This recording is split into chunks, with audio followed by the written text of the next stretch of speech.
Calvin Sangster runs an electrical small business, and his partner on most projects, Vanessa, is someone he knows pretty well.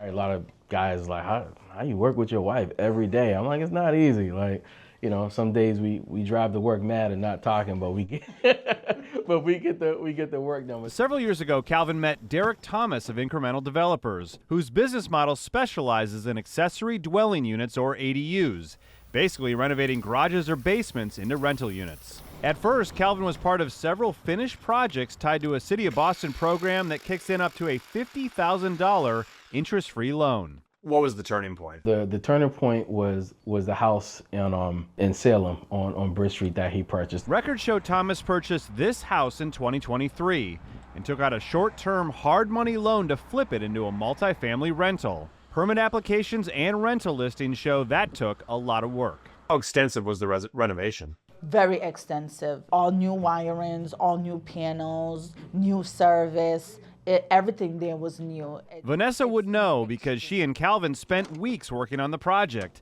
and estimate the property got well over $100,000 of upgrades. It was like kind of forget about all the other jobs we had going on and just come here every day. So all other customer projects more or less paused? They paused, absolutely. I want to punch a wall, but there's no walls. That included Jeff Klein and his wife Rachel, who'd already poured $78,000 into their basement ADU in Brighton. We kind of knew, like, something's just wrong, something's fishy. Retired school teacher Rosaba Solis' garage ADU in Jamaica Plain. It was horrible. I feel conned. I feel robbed. And Nil Silva and wife Sarah's basement ADU in Dorchester. Still unfinished, 6 figures into the project. We never heard from him again. Just gone. Ghosted. We also found this example in Swampscott, where a homeowner sued Thomas after spending more than $40,000 for this weed-filled hole, according to the lawsuit. That customer now has a lien on the Salem home and in court documents accuses Thomas of using his money on the investment property renovations, which the contractor denies. The name of my company is Incremental Developers. The allegations run contrary to Thomas's public image, where he promotes himself as an ADU expert.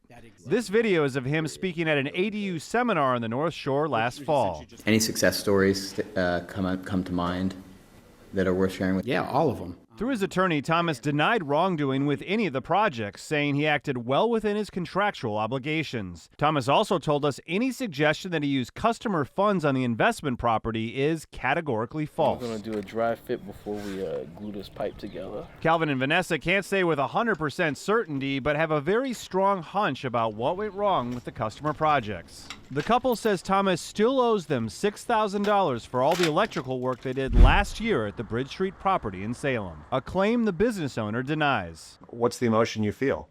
I feel very disappointed and I'm a bit angry. You expect to get what is due to you at the end of a project, and he jeopardized not just that for me, but for my family as well. I think he's definitely need to be held responsible for his actions. Several customers have complained to the Massachusetts Attorney General and the state agency that oversees Thomas's home improvement contractor registration. Meantime, the City of Boston told us the contractor will not be approved for future projects tied to the taxpayer ADU program. Ryan Kath, NBC 10 Investigators.